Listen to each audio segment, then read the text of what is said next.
let's take price off the table. Who would you want to work with? Most of the time, people don't even think about this stuff until kind of an emergency situation. Asking them for reasons why. They're selling themselves on you already.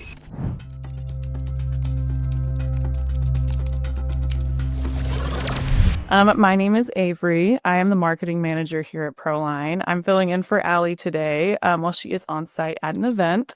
Right now, we have Martin and Brian here. If you guys would like to introduce yourselves and your companies. I am Brian up in Denver with Modern Roofing Group. And I'm Martin in Atlanta with Reset Roofing. Okay, perfect. Well, if anyone else joins us throughout the call, that's great. We'll just add them to the queue. We're going to focus mostly today on sales, roofing sales and whatnot. And then, of course, in the audience, we welcome questions. So if anyone has a question throughout the episode, just put it in the Q&A and we will happily answer that. So let's see here. First one I have here, what should I be looking for when doing a roof inspection? That's kind of a big open-ended one. I know, I was going to say, it could be basically anything that comes to mind for you. What should you be looking for when doing a roof inspection? I guess the biggest question to answer is, why are you inspecting the roof? Is it a repair for a leak, or is it a full roof replacement? Are you determining if it's damaged from a storm that can be claimed, or is it going to be just aged? It just needs to be, replaced out of pocket or through financing. So that can take you a couple of different directions. I think all of this question should be answered during the initial intake phone call. That's one thing I asked them directly is, why are you calling us about your roof? Or why do you need a new roof? Because people will call and say, yeah, I need a new roof. Can you give me a quote? Okay, why do you need a new roof? And sometimes, I just did this last week. Someone was like, the home inspector that's for the buyer of my house said I need a new roof. So I get there, do an inspection. I'm like, you don't need a new roof. You need like a couple of shingles replaced, but other than that, it's only 4 years old or whatever. So I think that's some of the stuff that you understand during the intake call, and then you can focus on that reason when you get to the house and do the inspection. But you should have a checklist regardless. On what to look for. Are all of the required code items on the roof and what's missing, so that you know if you need to supplement or to just add that as part of the install. Material list, scope of work. What is the team going to do when they get there to install the roof? Are they going to replace the skylights? Are they going to keep the skylights? Are they going to park on the left garage, park on the right garage? Is the driveway cracked? Is it a bunch of stuff can be incorporated into that checklist when you get there. But I think that's the first question you need to answer is, are you doing a repair, or is this a full replacement? And then you can go from there. Yeah, absolutely. Martin, do you agree?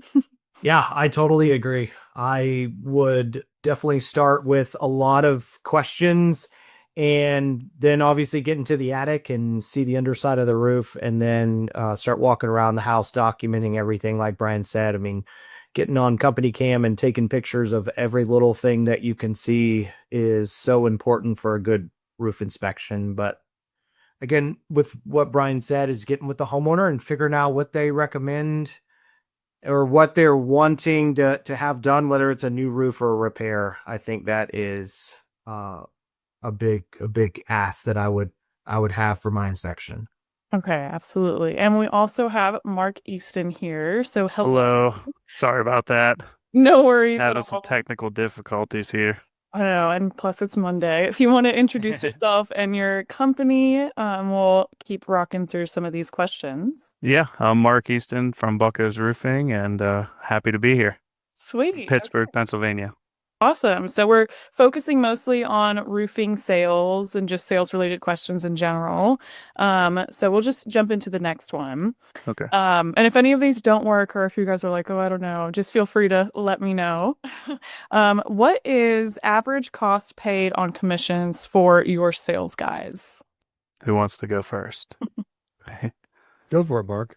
Yeah, for us, we pretty much give every lead to all of our salesmen. So when we operate like that, we operate at like a 5%, but when it's self-generated, it's 7%.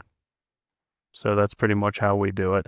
Yeah, we do a little different model. I know everyone's like gross revenue, gross profit. We base everything on gross profit. for us, we pay a certain percentage. For our sales reps, we pay a 35% fee of the gross profit.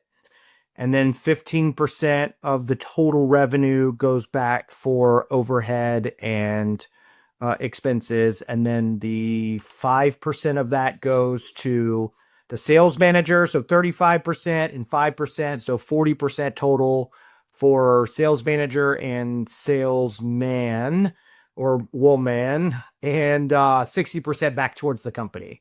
So we say it's a 15, 35, 65 with 5% of that going towards the sales manager. That's super interesting. That's nice. I think those are, I mean, it depends on how your company is structured, and depending on what that sales rep's roles are. If they're like a cradle to grave project manager, start to finish, they may get a higher commission just because of the time, and all the tasks that they have to do. If they're strictly just sales and all they do is sales, then sure, you could structure it to make more sense to that. But I think one of the most important things is making it easy for the sales rep to understand how much they're going to get paid. Because if you complicate things and you have to like sit down at a desk and talk about like how these percentages and fractions of this, and they're just going to be like, I don't even know I'm going to get paid. But I think that's probably the most important thing, is to make sure they know what they're going to get paid. But yeah, structure it how it keeps your business going, because no commission is more important than keeping the business running. So I'm sure John has some more insights to this too. Yes, also we have here John Starry. Hello, he's joining us with the panelists. Right now, John, the question is, what is average cost paid on commissions for your sales guys? Yeah, just to reiterate on ours real fast while he's working that out, we also work on a draw plan. So we guarantee like a $65,000 a year salary, which equates to like $1.3 million sold. And then once you hit over that, then you get your commission. So there's a little bit of security there. Can you hear me now? Yes. Amazing. Perfect. I don't know how to answer that really. Like, every roof costs a different amount. Commission, I do pay reps differently though. If they self-generate a lead, or they get a referral, or they pick up, a customer from a networking group, whatever. I mean, I do give them a higher amount of commission for self-generating, because it's basically like I didn't have any kind of acquisition costs with that, so might as well reward them. But on an average roof, if it were a company generated lead that was given to them, we do pay a flat 10% on the total sale amount of the actual roof. But on top of that, like, our reps don't always estimate 100% right 100% of the time. And in the event that they do misestimate things, and we need to run materials out there, or there was a shortage or anything like that that they didn't actually estimate for, it's coming out of their commission. Like, I'm paying the people's salaries that are bringing the stuff out there, and I'm having to pay for that material up front. It's Right. coming right out of like what they would otherwise get paid. And the quickest way for people to learn is for it to hit their paychecks, So, True. It's a good point. oh yeah. And I don't know if I really answered the question the way I was supposed to or not, but No, I think that's great insight. It makes sense. Next question's pretty fun. How can we use door-to-door sales for roofing without coming across as scammy or pushy? Yeah. For us, we find that it's a little more tasteful to have like the project managers do the door knocking. It's pretty easy for them to just say, knock on the neighbor's door and be like, hey, I don't know if you thought about doing your roof or not, but take a peek at us over across the street. We're working on this job. If you want us to give you an inspection, it comes over a little bit easier whenever you show them what you're doing, rather than just knocking on their door trying to get their business. So I'd say the majority of our door knocking that converts is from project managers rather than salesmen. Yeah, no, that definitely does make sense. What about you guys? What do you think? so we don't do any kind of like insurance work or anything like that. So we're not really in like I can't say that we're not in a storm market, because everybody looks at Florida as though it is. But the only type of door knocking that we do is just, around our actual builds where it's within eyeshot and earshot of everything going on. If you can't see the house from the work that we're doing, like we're not going and talking to them and bugging them and things. And really, I mean, it's just a courtesy sort of measure and things to let them know, like, hey, if you need us to move a vehicle out of the way, or if anything blows over here, like hit us up. But if it is an older roof, I mean, we're going to point it out to them and make sure that they have the contact info. So. Yeah, definitely. Gotta let them know. Martin, Brian, what do you think? Go ahead. Yeah, we're in the same kind of retail market as well. So we call it sorry for the mess, but we typically knock around the houses, and it's typically sometimes it's done by the sales team and sometimes it's done by our operations team, but we're just out, hey, let us buy you a cup of coffee. Here's a Starbucks gift card or Dunkin' gift card. Sorry for the mess. Sometimes we get people that are like, yeah, we all do a free inspection or ask, but it's not really like drumming up business for us because we're not in we're in a storm market, but kind of like John said, we don't do a whole lot of storm chasing per se. Yeah, for sure. That makes sense. Yeah, it's kind of a tired approach here in Denver. Everybody's so used to it over so many years. They could just check you on the ring cam and not even come to the door. And Right. So the other thing I'm doing that's different is leaving letters on doors, telling people that we'll be in the neighborhood because they're more likely to open a letter rather than a really markety looking image on their door hanger. They're just going to toss it.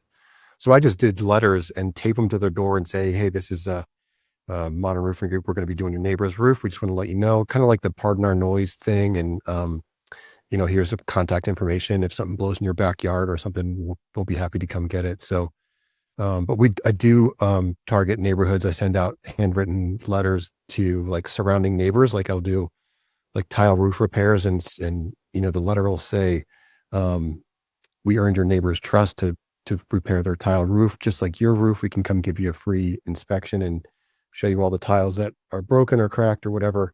So it's kind of like not really door knocking, but it's like mailbox knocking. I don't know. It's kind of a little bit different approach, but it's not like someone standing on the front porch because everyone gets uncomfortable with that. They're just automatically in the no mindset. So Yeah. letters are a different approach. Yeah, absolutely. That's a great insight. We have our first question from the audience. So someone is asking, what is your primary marketing source for 2026 and what changes have you made from 2025? Like return on investment marketing source, ours has always been truck wraps. It's always our number one lead source. They always say we see your trucks everywhere. I'd say the biggest budget is Google ads, meta ads, things like that, but definitely yard signs, truck wraps. We see you working in the neighborhood is a lot of the conversions that we get. Definitely. That makes sense. I would say most everyone that calls into our office is because they saw our Google reviews, 5-star Google reviews. So I would say, LSA is one of the big pushers for us. And then, of course, our trucks on the road, just like Mark said, yard signs. I mean, I think there's not just one source. And, I went to the International Roofing Expo and I was there. Yelp is like, hey, use Yelp. We've been on Yelp now since the IRE, which has been like 6 weeks, and we haven't had a single call come in through Yelp. But every other form of marketing has, developed leads. So I think it does definitely vary per market that you're in, because I know some guys that just swear by the Yelp stuff. Yeah. No, that makes sense. It's probably different region by region, I'm sure. Exactly. Yeah. Man, didn't Yelp tell you how much more traffic they're going to give you on your site, though? Like, that's what it's all about, baby. Yeah. Yeah. It's not about the phone ringer. Yeah. I think Yelp's good for backlinking. That's about it. It's nice to have some good reviews on there for when people do use it, but we've run the return on investment on Yelp enough times to realize that it's not good. Yeah, no, that's fair. different things work for different people, for sure. Let's see. Okay, back to the questions over here. Here is an interesting one. What phone provider should I be using for my sales guys? Now, what's y'all's opinion on that one? ProLine, Yeah. right? It's like we're saving hundreds of dollars a month because we're not having people use their Verizon number or whatever. They're using a ProLine number. Now every call is audited. We can go in and provide feedback. I mean, if you're on this call and you're trying to figure out if ProLine's the right, you can just literally take that money that you would invest in AT&T or Verizon or whatever and just throw it into your ProLine budget because it's there. It's awesome. Yeah, well, that is a great point. Yeah, we like that ProLine phone number too. It's very nice to track the incoming calls, the outbound calls. For us, we did a deal with AT&T in the end of last year because it's cheaper, but I think the most important thing is having better service, and I found that Google Fi is definitely the best for that because it hops from provider to provider. It goes off every cell tower. So I would say if you care about genuine service, Google Fi would be my pick.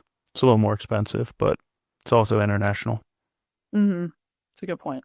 Next question, please. Okay. All right, let's see here.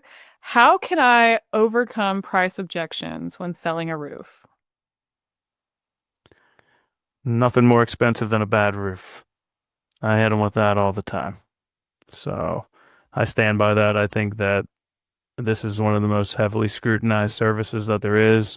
It's not like getting your grass cut where you can pick a new guy next week. We're like a 30-year commitment ordeal. So do your research and work with a company that's going to be there and they're going to answer their phone. It's a human-driven industry that has a lot of mistakes. And I think that it's important to be honorable with your mistakes and recognize them and operate with integrity. And if your business does that, I don't think you should have a hard time selling more expensive than the next guy. Yeah, definitely. Honesty goes a long way in every Yes. industry. Yeah. See, and do you guys have any input? I think the first thing I would say is compared to what when they say this seems expensive. And so maybe they have one other quote, they have 4 other quotes. This lady said she got 5 quotes, and I was one of them. I was just like, what is the point? How are you going to learn anything with 5? So there's going to be cheaper people, but you have to compare, almost side by side, line item by line item, if that's displayed. If they're just giving you like a package, let's just say it's retail and we'll give you this package and there really isn't a whole lot inside of that other than just the name of the package. But, our quote has all these, line items that show us, and there's pictures and descriptions of sensitive issues on the roof that we're going to take care of. And we're going to cover your condenser unit with plywood to protect that, and just make all these little valuable little points along the way to show why you're charging more. So stuff like that also, I think, can help justify your expense. Yeah. Have you guys ever price shopped your competitors? Oh yeah. Yeah. I don't ask for it, but sometimes people here's the other quote we got. Oh, they email it to me. Yeah, I mean that I was asked that question the other day, and like I can't remember a time that I've actually like went and price shopped somebody, but I mean, like price, we're all gonna be pretty close to where like our real competitors are going to be, right? If we're a legitimate company, we're not going to be too far off of the next guy. And like, despite the fact that we haven't really price shopped anybody and whatnot, like we still kind of know like the realm of where they are kind of coming in at and where they're selling and things, right? So, I mean, the best way to really overcome like any kind of price objection where you're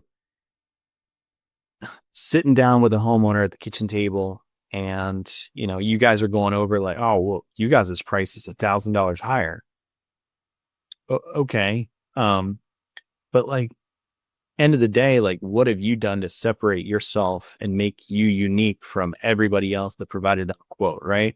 Did you provide any kind of education? Did you did you do your due diligence on like actually finding out what the customer's problem is and giving them a real solution to that? Touch things that other people haven't touched on, like a balanced ventilation system and things. End of the day, like people aren't buying the company that puts on the roof. They're buying the person that's in front of them. So it should never be a comparison of like, well, this guy's like X amount cheaper. Okay.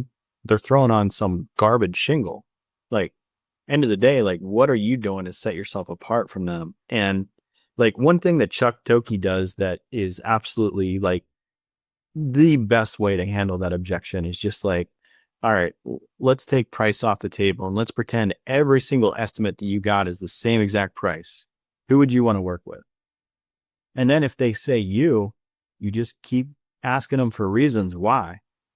And then they'll get that whole other lower price out of their head and they'll just be like trying to figure out a way to make this whole thing work, you know? Fine. Oh, that's a great input. Well, we have a couple questions from the audience. So does anyone have any input before we move on? No, I think we're good. Okay, let's see. This one here. At what point as an owner did you decide it was time for you to step out of sales? And was it a difficult decision? Think it all depends on if you have a good predecessor, you know, a good person to run that department for you. I've always kind of put myself on a position to work like on the business rather than in it. So I've ran appointments for years and years and years, but it was more like overflow as necessary. Think you get a good salesman, a good project manager, and you kind of work on the business is kind of my thought process. Take on the administrative stuff, stay organized, and try to recruit good salesmen. But Yeah. I think that transition can't happen soon enough, is getting two good people, one that can run the jobs and one that can sell the jobs is always like an early reach, something you should do. Definitely need the bare bones. Yeah. John, Martin. I don't think anyone's going to be as good of a salesperson as the owner is, because that's the person that started the company. I think for me, I'll never stop selling. I'm always going to try to sell my company or sell a sales reps, you know, to another potential customer. But I think you want to make sure you have a repeatable process in place before you step out of that, because you can't get rid of the golden goose and expect, you know, the same results. If you have to hire two people to match what you can sell as the owner, then, you know, that can feel very uncomfortable. And you don't want to rely on hope that they're going to be great, but you want to make sure they have the training and education to do what your brand is supposed to do for a customer. Like John was saying, you want them to educate the customer. And I tell people, even if you don't choose us, I want you to make sure that this is something you know about your roof and it's important. And if you know, pick another contractor that doesn't include this, I would be, you know, it would be unprofessional of me to not let you know about this. Something like that, where you're, you know, trying to build that education piece, because, you know, the price means nothing if you don't trust the person. So, Yeah, absolutely. Yeah, I heard somebody say once that if you're the lead salesperson of the company, then you don't necessarily have a company. And we're not building anything to try to sell it one day, but we are, like Brian just said, we're trying to build a repeatable process. So last year, I kind of pulled myself out of being in the field and really took pride in being like the least successful salesperson at my company, as far as like the lowest revenue, and really tried to help pour into people, you know, listen to their calls, provide them feedback, all of that. So I totally agree that you definitely are going to need someone that you trust that's mimicking you out in the field. But for me, it was kind of like is this really going to work without me behind it? And obviously we're going to see every year if it is or not. So Yeah, I can imagine it's a little scary at first. yeah, for sure. Definitely. Let's see. Okay, well, do we have anything else before we move on? We have another one from the audience here. I would love to know John's perspective on that. Why, Martin? Why? Well, I just want to know, like, are you out like crushing it in the field, or are you? Yeah, I've been out of trying to sell for a minute now. I still get referrals and things and people that know me and yada yada, and I'll still, kind of do all that. But I mean, if we as owners and things are running sales appointments and things, like we're just taking opportunity away from the people that rely on us to actually have the living that they have, I actually like and prefer to kind of go out and shadow my reps to make sure that they are actually, following the process, hitting all the points that I want them to hit, utilizing the inspection lists that we have built in Company Cam, and really just doing their part to educate homeowners. But during those sessions, like I just try to be a fly on the wall. And unless somebody's doing something like really like, saying something they shouldn't say or making I don't want promises being made that like we're not going to be able to live up to. For sure. So really, I mean, my whole idea behind that is just to kind of like see how they're actually running these appointments, doing it the way that I want it to be done, and just really doing their part to educate, to kind of, if we don't sell it right then and there, like the next guy behind them is going to have some damn big shoes to fill, So Yeah, for sure. That makes a bunch of sense. Well, next question from the audience here. What engagement automations outside of follow-up texts have been successful for you? Good question. I mean, I like, we were talking, I forget who was on here. I was watching the panels, but that welcome letter being pretty like clear and on our expectations of how we want you to be our customer. Make sure you take care of this, take care of this. We're going to expect payment when we do this. Automation for billing, as soon as it's done and inspected, it's ready for the person to bill, ready for someone to order. I mean, I think they all have their use and I like them. I don't know particularly my favorite one. I just know I like them all because automation makes their life a lot easier. For sure. That is completely fair. But that welcome letter, I think, introducing you and, our expectations on our side of the deal. Obviously, they have expectations that they want us to fulfill, and I think it's clear to set ours as well is nice. Anyone else have any input on the automations? I think the automations don't always have to go to the customer. There's automations like I'm building them now, which are going to be like a pre-job, a post-job task that gets generated with a checklist inside there. It's pretty simple, but it eliminates errors in memory when you get to someone's house. Oh yeah, I'm supposed to take photos of everything and compare the work to, the work order, get extra materials, pick those up, knock on the neighbor's doors or make sure there's no trash in anybody's yard. Stuff like that is internally helpful. It doesn't just have to be a customer facing automation. Yeah, that's true. There's a bunch of different kinds that can be helpful for a bunch of different roles. Let's see. Okay, well, we can go back to the roofing sales questions over here. Can we stay on that one for just a second? Yeah, absolutely. So I'm going to ask the other panelists here, what is the most exciting automation that you guys have implemented that you think is really kind of moved the needle or really helped set you apart from others? And like, I totally get, like, if you guys can't spill the beans on like whatever it is, but like, there's something that like that you've implemented by way of an automation that really excites you?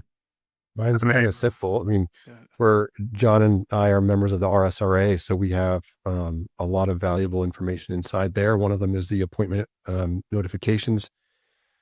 So it's more of an educational piece, and it's a text message, email, and calendar invite to the initial inspection where we physically meet the customer, but they get a bunch of educational information before that physical appointment. So a lot of people I meet are very thankful when you that's so helpful to understand all that stuff that you sent me. I really appreciate that. So like they're already educated before you even get there. So you're kind of like answering questions for them that they may have already had. So that's always, I mean, education is like huge for me. I love helping people understand what's going on. So that's one of my favorites. Yeah, absolutely. I mean, something for us internally that we do is whenever we like send invoice to customer, it prompts our internal team to pay our subcontractor. And I think that paying those guys quickly is extremely important. So basically, the moment we invoice the customer, we are making a direct deposit essentially into the subcontractor's bank account right then and there.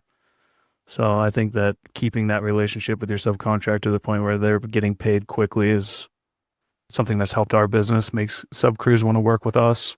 Yeah, definitely. That's super helpful. Margaret, you paying your subs like almost as soon as you receive the invoice? You're not waiting till the end of the week. You're just like they invoiced you on Monday. The invoice looks right, and then you're processing the payment that way.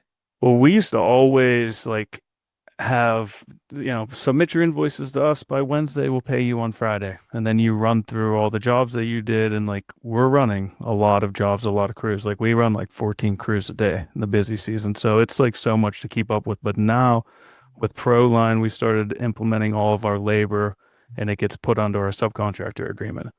Right. So now we know exactly how much, and we have unified pricing with all of our sub crews. And now it's basically like we don't sit around reviewing all the invoices that they send us. We say, hey, if you want to work with us, this is what you get paid. Here's how much for 7 pitch, 8 pitch, 9 pitch. Like every ounce of labor that they would do is broken down. So the moment that we invoice, I pay. Because like I basically cannot invoice a customer until the subcontractor is done with their work. So yeah, we complete the work, we send an invoice to the customer, right then and there we pay our sub crew. But we're not one of the contractors that does like 100% payment upon completion. Like we have payment terms that allow us to collect, a third down, a third when we start, a third when we finish. So I pretty much always have the money for the materials and the sub crew. Yeah, So, that's helpful too. Yeah. Any other thoughts on Pennsylvania is a little bit too favorable to people that don't like to pay. It's kind of what it comes down to. Which part of PA are you in? Pittsburgh. All right, I was in York, so Yeah. So like in Florida, I know that like if you put a mechanic's lien on a house, like the house could go for foreclosure. I mean, I don't know if that's for sure, but I've heard that. Is that the case? Yeah, for like in Pennsylvania, if you put a mechanic lien on somebody's house, they can just live there forever and never pay you. Yep. Now, when they go to court against you, like you are in a favorable situation, but getting them to pay they have the luxury of not, essentially. Yeah, well, part of how it's different region to region and whatnot. Yeah. Are you having those subcontractors sign that work order you send them from ProLine? Is that a requirement? Oh yeah. Yeah. Subcontractor agreements is a necessity. I mean, we've gone through all the scares that you can have, like knowing, like we have a very, very thorough subcontractor agreement that's attached. So I just mean the individual work order for each individual job. So you send them a work order with all the details, the 9 pitch, 10 pitch, and the bottom in ProLine, you can have them required to sign that, like they approve and accept that as a subcontractor. Yeah, exactly. Yeah, we do that. Okay. So they pretty much know exactly how much they're going to get paid from the moment, like before they start the job. And the only thing that will change that is if we have a change order. What if you over measured? We pay them. Yeah. I mean, if we deliver a square extra, then they get paid on a square extra. It's just we return the materials and keep them for ourselves, but it's too much time paying sub crews. I mean, you can eat up a whole day paying crews inside of our business easily. So we thought it would be better to. And another thing is we always had like crews that have been with us for 10 years, like you want to pay them a little bit more, but they also don't like invoicing you. That's the worst part of their job. And they're always wondering, oh yeah, let me get 50 grand. I haven't invoiced you for a month. It's like, okay, here you go. But at the end of the day, like it's just a confusion that nobody likes. And it's way better to just be like, hey, this is the job. You're going to make 4 grand on it. And they're like, oh yeah, there's a square left over. It's like, it's okay. You're still getting 4 grand. We'll return the shingles. Customer paid for it. But we try to be extremely accurate with how much material we have there because we know that that's an opportunity to lose a job. If we're way overbidding on material, like it's likely we don't win. So the accuracy is essential. Yeah, that definitely makes sense. Okay. Yeah. All right. Well, next question we have here. How can we use financing options as a selling point? Works wonders with repairs. I mean, if you have like a lot of customers call in and just want a repair. They don't know what's going on. They're just like, oh, there's water coming in my roof. Let me get a repair. And as the roofer, like sometimes you understand that, yeah, if you fix it here, it's going to leak over here. You just have a bad roof. Like, let's convert it. And a lot of people that call in and don't ask for a new roof replacement, like they're a little bit tight on money. They're looking for a cheaper option, so to speak. So you pretty much sign up to do the repair, and then you get out there and you're like, listen, I'm going to refund you on this because like I'll seal it up. I'll do a couple of things, but you're not going to have like a long lasting solution here. Let's go for a full roof replacement. I don't have any money. Well, finance it. Yeah. I mean, you're going to have problems with this thing. And then also for add-ons for things like you always ask somebody like, did your roof leak in the wintertime? You know, that's typically snow. Like that's maybe like a wall situation. Like, did your roof only leak one time in the last 4 years in the wintertime? Like, you should consider doing your siding too, because it's probably where the wall meets the roof. And then, oh, I didn't really budget to do my siding. It's like, well, finance it.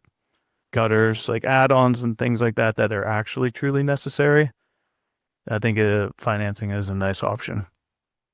Yeah, financing is definitely it's the key to higher ticket sales for sure.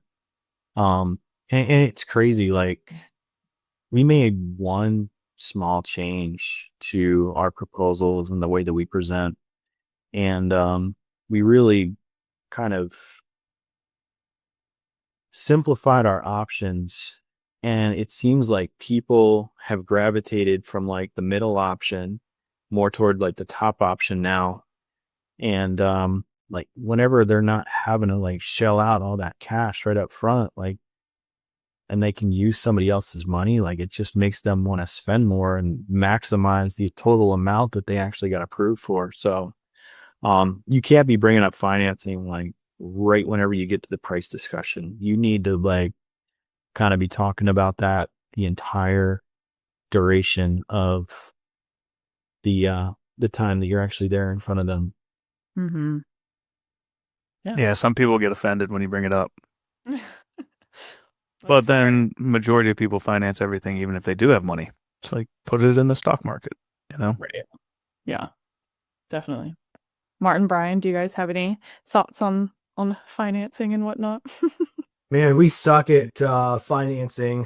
For whatever reason, Martin, it's we suck. Like the entire roofing industry sucks financing. You got to do it. Straight up, you look at any other trade, and like that is how everybody pays and pushes. You know, like you need a new air conditioning unit. We can finance stuff. Like we're not built like that. We should be. Be the change, Martin. Yeah, no, I mean we're trying. We've got 2 finance partners right now. We're changing everything from financing to flexible payment options, and because no one wants to ask for help. I mean, even just in general, we don't like asking for help. But I think it's something I would love some advice to give my guys and girls out in the field, is because we're in a high affluent area in the north end of Atlanta, right? So everyone's like, I'm going to write a check. And it's like, hey, we can get you into this new roof with a 6-month, no interest, no payment option. Literally, you won't even think about paying for this for 6 months from now. Like, why wouldn't you want to do it? But for some reason, we just can't like jump over that hurdle of getting more and more. And then maybe it's what John said, like we're not spending enough time like planting the seed and talking through it. I don't know, but Do you- I would love somebody to come and audit that. Do you put the financed amount on your contract? Like $120 a month, something like that? Yeah, on our ProLine contract, yeah. So we, and then I have it broken down on ProLine. It's like 9.99%, 6-month no interest, no payments, like every one of those options. So as the rep is in the home discussing which one and finding out, which product or they're going to go with, that's when we start, going down, okay, we're going to use the 9.99 for 120 months. And then it's clearly listed like it's $156 a month. Like, why wouldn't you want to do it? Are you doing a lot of repairs? We do a lot of repairs. Yeah. Yeah.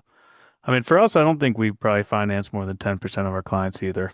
It's not like a huge thing, but I think when you're selling repairs into full roofs is when it really adds. I mean, that's a lot of calls that you get from repairs. And if you can convert them to new roofs through financing, I think that's kind of the ticket. But I mean, the better customer is the guy that has money. So you're lucky to have that problem. Yeah. Well, I know that there's the same thing across the board, but like we've sold a couple roofs today and not a single one. They're like, yeah, we're just going to write you a check. And both of my reps have like literally, they were like, we tried everything that we could to try to get them to do it. And they were just like, we're just going to pay for it. And it's like, we know the pitch is like, why not throw it in the stock market, right? Last year, the average was up 20%. So you're not really going to lose any money if you just take the $25,000 you're going to spend on a roof and throw it in a high yield savings account or wherever you want to put it. But I don't know. We're looking for the magic bullet. It means a lot it means different things to a lot of people. Like it's like I think you were kind of hinting on this, Martin, where you're talking about like if someone files an insurance claim, that money is given to them in the form of cash. It is a check to that homeowner. They'll get, 2 checks or whatever that, the process is. And so you can use those opportunities to say, why don't you just keep all that cash? You can go buy that boat that you want or whatever, and then finance the roof. That way you got a boat and you got a roof and you have $210 a month and that's it. And it's awesome. So there's ways to like sell the dream, with financing. And, but like you said, Mark, there's ways to upsell with financing too. You can add gutter guards or, lifetime pipe boots or, whatever else for like $19 more a month. You can have this. So it's like the world we live in now is a monthly payment world. It isn't like, but there are some people like this guy's had his landscaping company for 30 years. And I'm like, how would you like to pay for your project? And he's like, I'll pay cash. I'm like, okay. He's like, no, there's no other option. I'm only paying cash. And it's like, okay, got it. So there's people who are like fiercely into cash. And then there's other people who they don't know how to ask for financing. So the more you educate them and make them feel comfortable to ask for it, then it's just going to feel easy. But like early, often, and always, like Scoville says, it's in our appointment reminders and in the text and emails, ask about our affordable financing payments or whatever. It's in there so they see it. And so there's a bunch of different ways you can approach it. Obviously the markets are different, but there's a couple ideas. Yeah, absolutely. I agree. Okay, well then we're going to go through maybe 2-3 more questions, unless anyone in the audience has anything. So let's see what we have next here. Okay, how should I properly qualify roofing leads? Number 1, are you the owner of the house? Yes. You know, orders or roofs. Yeah. And they're just like, the landlord won't do anything. I'll pay for it out of my pocket. And then it's like, you can't work on someone's house if it's not theirs. True. Yeah. I've found that one out the hard way. Yeah. Yeah. I mean, You can't lean it either. You can, but it's going to be a gift. Yeah. How old is your roof? Are you having any problems with it? How'd you hear about us? Have you been thinking about doing your roof for a while? Have you gotten any other estimates on this? Those are some good feeler questions to see how far along they are in the process. Yeah. But I kind of like taking the mindset that every lead's a hot lead. You just got to have that mindset. You got to give them the time and attention that they need, and you'll find out if they're not a hot lead, but you always, always, always treat them like they are and give them the time of day. People want to feel special. I got a great question. I think Adam Bensman said this, but he said, when you're on the line with someone, you ask the question, what made you decide to call Steadfast Roofing? And when they say, like, oh, it's your 5-star reviews, or they said, oh, it's because I saw you on RSRA, or like wherever they saw you, they're basically selling themselves. They're selling themselves on you already. So that to me was always a good line to. I like that. We have our customer service reps who answer the phones ask that question as well. Yeah. No, that's great input as well to know. One of my favorites is, how will you choose a contractor you trust to perform the work on your home? Nice. Secondly, back to reputation, like you just said, Martin, we called Steadfast because they got 7,000 5-star reviews. Great. So trust is a big factor. So tell me more. And then they'll just do that. They'll sell you on themselves pretty much. I like that. Most of the time people don't even think about this stuff until, they call and say, I need a new roof. Can you give me a quote? Okay. There's a lot right to that. So why did you call us? Well, my roof's been leaking. I've got 5 buckets and I'm tired of, doing that. So now we know we're pretty much at the end of that. It's kind of an emergency situation. So that's kind of like what I do when people call. Yeah, I definitely want to assess the situation, of course. Let's see. Okay, well then if anyone doesn't have anything else on that one, I will go to our last question, unless we have anything from the chat. And I know you guys kind of touched on this a little bit earlier on the financing, but what is the best way to upsell additional services during a roofing sale? I like to just sell them what they need, personally. I'm not trying to take a bunch of money off of these people. I will ask them, like, do you have problems when it snows? All right, so let's talk about your siding. What's up with the gutters? I mean, are you leaking right above the gutter line? Maybe we should do your fascia, your gutters. But I think just feeling out their problems and understanding what they need. But I will always ask, like, do you want to do siding? Do you want to do soffit fascia gutters? Is this something you're interested in? Is it just like a potential add-on? But I think it's way better just to do what they need, in the sense that you're going to get more referrals that way, rather than trying to push an extra $30,000 on them. Definitely. And the only real upgrades that we do in-house, we got into doing blown-in insulation and things, and like the easiest way to upsell that is just asking a simple question like, hey, do you have any rooms inside your home that just don't ever seem to be the same temperature as the rest of the house? And then they're like, oh yeah, come back here to my son's bedroom, or whatever. But that's just an easy way to kind of like let them or remind them about a problem they know exists, that like they might not even be thinking about the moment that you come out for a roof inspection. Like, oh crap, this roofer can actually do insulation and stuff too, The other upgrades we do, I mean, they're just the standard ones like gutters, soffit, fascia, like we can do all that stuff. We do offer platinum preferred warranties on every single roof estimate that we send out. We are a directory certified contractor. We can give them that, they can pay to add that warranty on and things as well. We're good contractor list. We give them lots and lots of reasons to kind of do business with us. And, again, going back to like upsell and upgrades and like higher ticket items and things, like that financing stuff comes in clutch. Yeah, definitely. I mean, I've seen the financing come in clutch for many, many different industries and whatnot. Let's see. Brian, Martin, do you guys have anything? I think it's part of the inspection process. If we're just doing a roof replacement or a roof repair, I ask them things like, now are all these downspouts putting the water where you want it to go? and they'll say, no, we got this pond that generates over here. Every time it rains, it floods this one window in the basement. Okay, when we replace your roof, it's the perfect time to redo your gutter plan. Let's think this a bit smarter. Because a lot of times that's the last thought when building a home is, where do you put the downspouts? And a lot of times they're just shoved somewhere. They shoot over to the neighbor's yard, or they go the wrong way. They go uphill instead of downhill. So The best place to put your water, though. Yeah. yeah. Neighbor's yard. When you get like tight areas in town, it's like the houses are so close together. You just want to get it like to the front or the back of the property. So shooting it to the neighbors is like, it's a headache. But anyway, stuff like that, where you're, like you said, John, you're reminding them, oh yeah, I have this one problem every time it rains. And so you're not really upselling, you're just solving an additional problem that they already have, that you're just, you can handle that for them.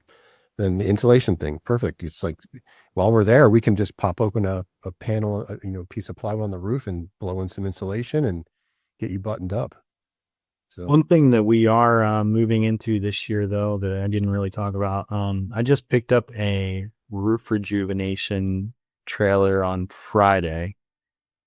I haven't gotten the registration for it in the mail yet, but I'm planning on actually offering that with every repair appointment that we run. So instead of just slapping a repair up there, like, we can make the whole roof look good again and give it another couple of years of life.